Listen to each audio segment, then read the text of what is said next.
Assalamualaikum dan salam jumpa. Bertemu dengan Solmat TV YouTube. Lanjutkan pembahasan tentang IPS kelas 7.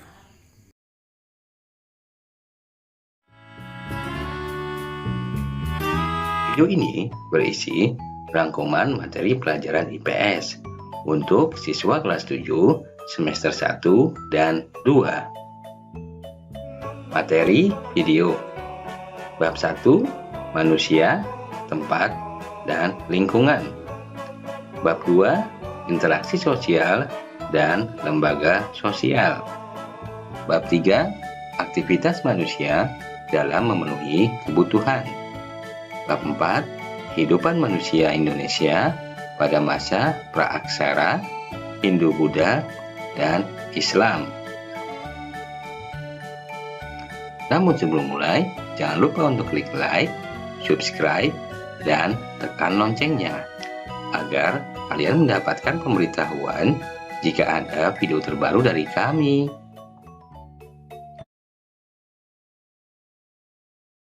Bab 1, manusia, tempat, dan lingkungan.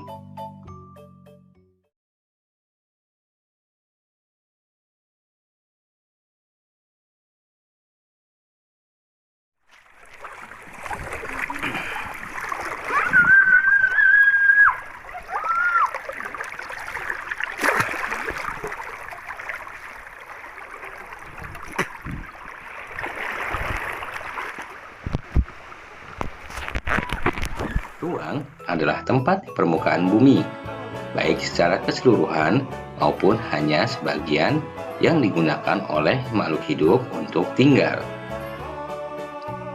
Interaksi antar ruang dapat berupa pergerakan orang, barang, informasi dari daerah asal menuju daerah tujuan.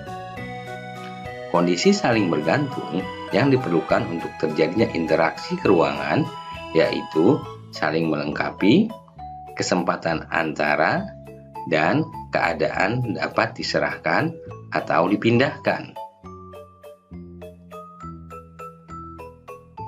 Peta adalah gambaran permukaan bumi pada suatu bidang datar dan diperkecil dengan menggunakan skala. Indonesia terletak antara 95 derajat bujur timur sampai 141 derajat bujur timur dan 6 derajat lintang utara sampai 11 derajat lintang selatan. Karena letaknya tersebut, Indonesia termasuk ke dalam wilayah tropis. Secara geografis, Indonesia berada di antara dua benua, yaitu benua Asia yang terletak di sebelah utara Indonesia dan benua Australia yang terletak di sebelah selatan Indonesia.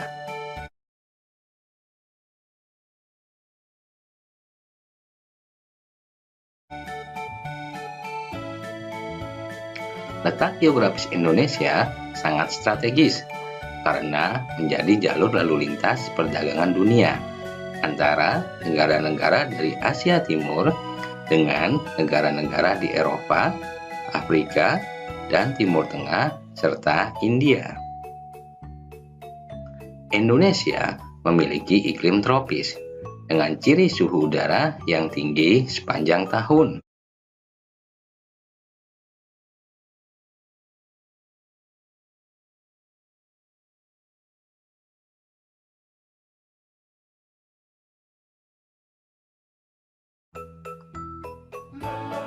Angin muson adalah angin yang terjadi karena adanya perbedaan tekanan udara antara samudra dan benua.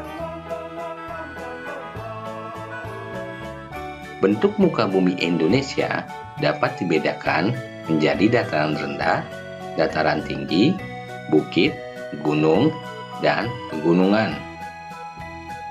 Dinamika penduduk adalah perubahan jumlah penduduk pada suatu wilayah yang disebabkan oleh 3 faktor, yaitu kelahiran, kematian, dan perpindahan. Kondisi kependudukan di Indonesia adalah tingkat pertumbuhan termasuk kategori sedang.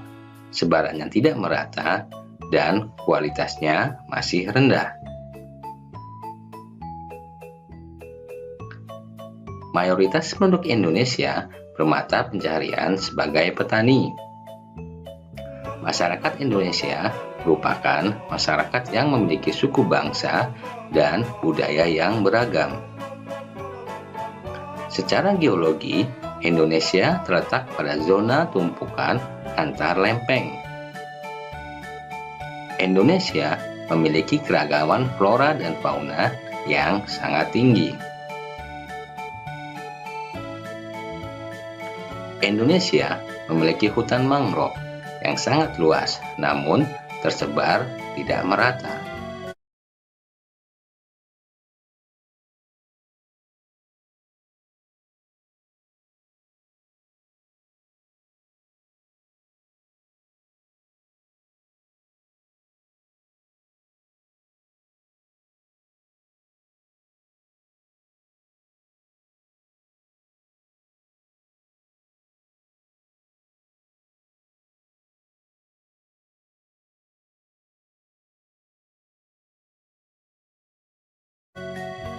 Indonesia merupakan negara yang memiliki terumbu karang terluas di dunia.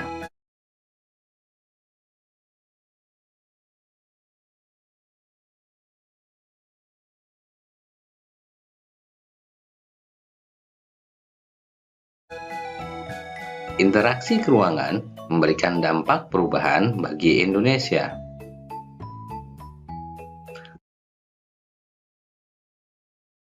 Bab 2, interaksi sosial dan lembaga sosial.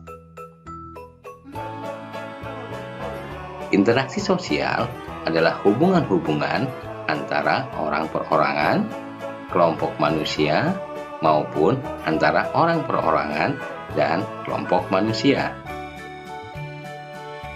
Proses interaksi sosial akan terjadi apabila di antara pihak yang berinteraksi melakukan kontak sosial dan komunikasi.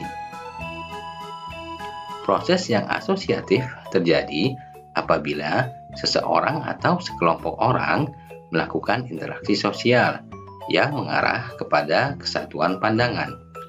Proses ini terdiri atas 3 bentuk, yaitu kerjasama, akomodasi, dan asimilasi.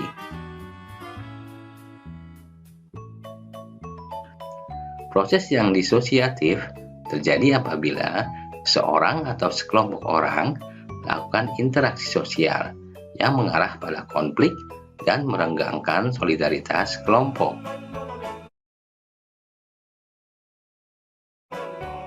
Proses ini terdiri atas 3 bentuk, yaitu kompetisi, kontravensi, dan pertentangan.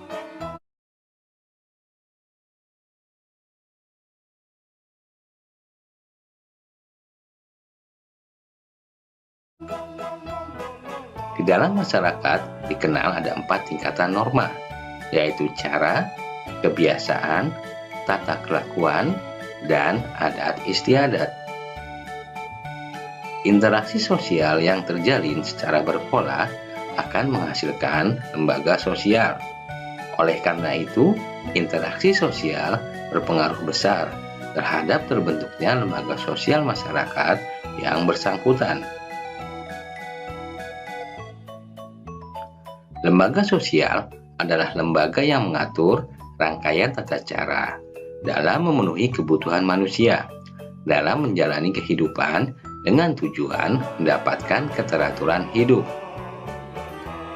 Jenis-jenis lembaga sosial adalah lembaga keluarga, lembaga pendidikan, lembaga ekonomi, lembaga politik, dan lembaga agama. Fungsi dan peran lembaga sosial di masyarakat untuk mengatur masyarakat dalam rangka mencukupi kebutuhan pokok atau dasar tiap-tiap anggota masyarakatnya. Dalam pemenuhan kebutuhan manusia, diperlukan suatu lembaga yang mengatur pemenuhan berbagai jenis kebutuhan manusia. Jika tidak, maka kehidupan manusia akan sulit terkendali dan timbul kekacauan, ketidakmerataan, dan lain sebagainya.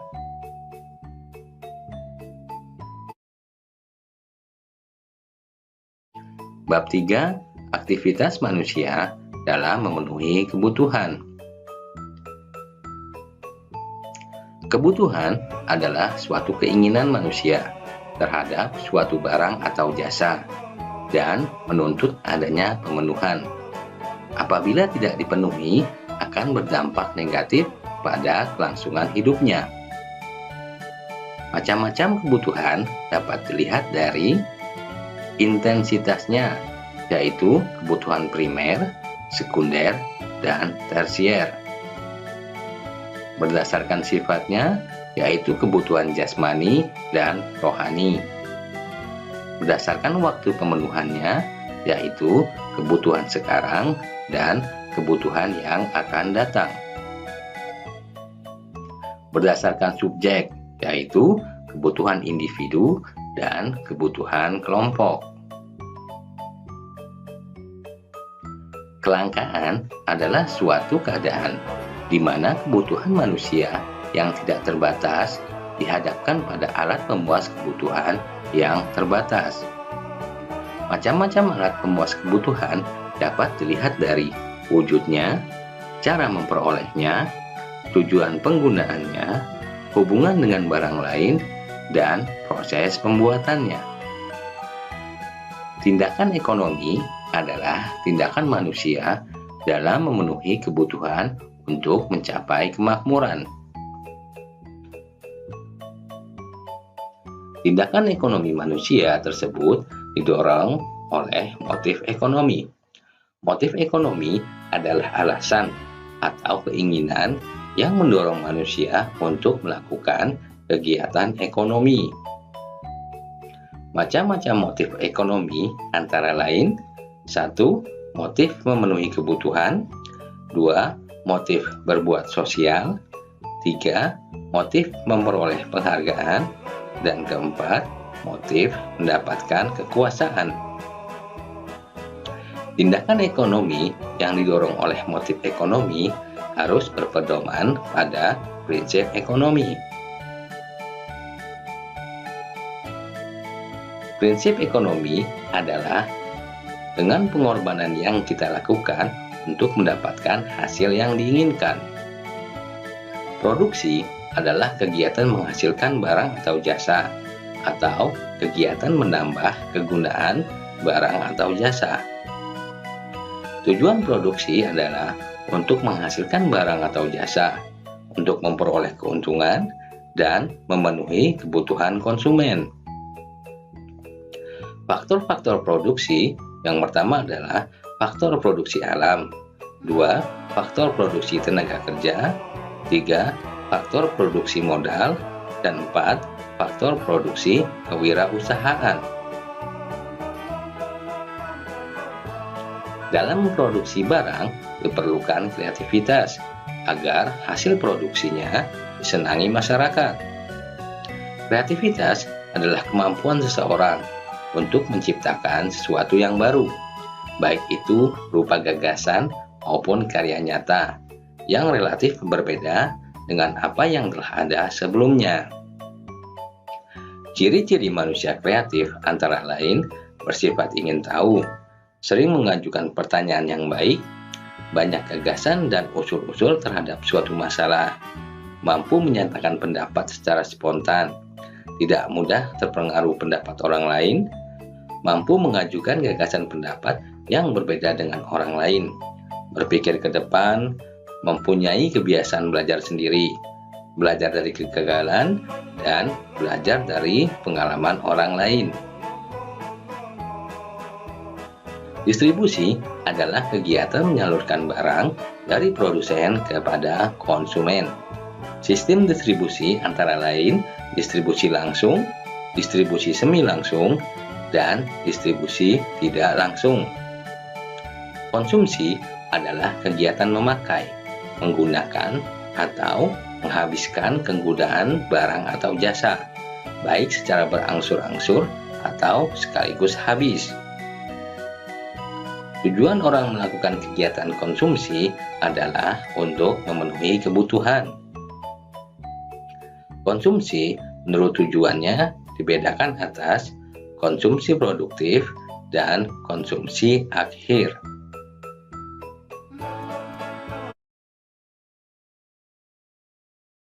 Bab 4. Kehidupan masyarakat Indonesia pada masa praaksara, Hindu-Buddha, dan Islam.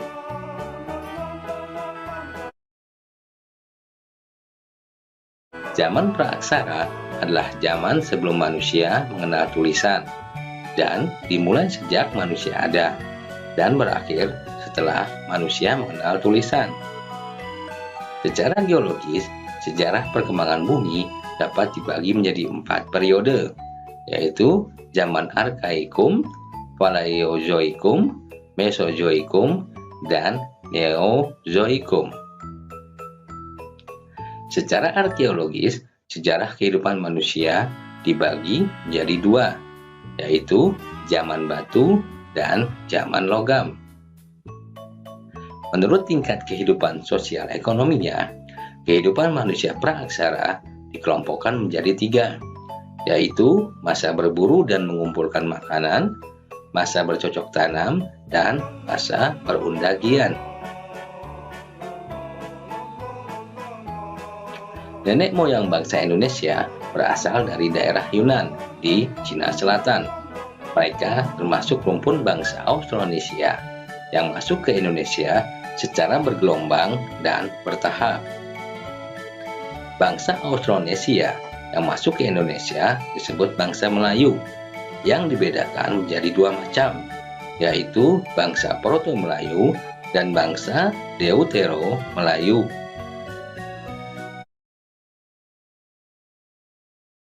Terdapat 4 teori yang menjelaskan masuknya kebudayaan Hindu-Buddha ke Indonesia, adalah teori Satria, teori Brahmana, teori Waisya, dan teori arus balik. Kerajaan-kerajaan di Indonesia yang bercorak Hindu-Buddha antara lain Kerajaan Kutai, Tarumanegara, Sriwijaya, Mataram kuno, Medang, Kediri, Singosari, dan Majapahit. Peninggalan sejarah yang bercorak Hindu-Buddha di Indonesia antaranya adalah candi, patung, seni pahat dan ukir, prasasti, dan sastra.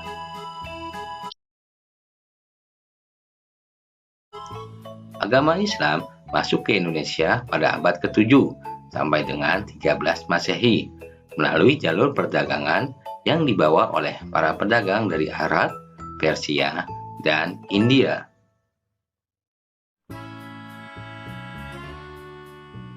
Kesultanan-kesultanan Islam yang ada di Indonesia antara lain adalah Kesultanan Samudra Pasai, Aceh Darussalam, Demak, Mataram, Banten, Banjar, Makassar, serta Ternate dan Tidore. Peninggalan sejarah Islam di Indonesia diantaranya adalah masjid, keraton, kaligrafi, seni tari, debus, serta perayaan sekateng dan grebek.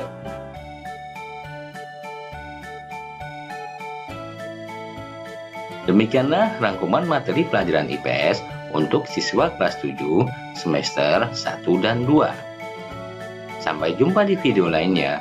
Jangan lupa untuk klik like, subscribe, dan tekan loncengnya agar kalian mendapatkan pemberitahuan jika ada video terbaru dari kami.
wabarakatuh.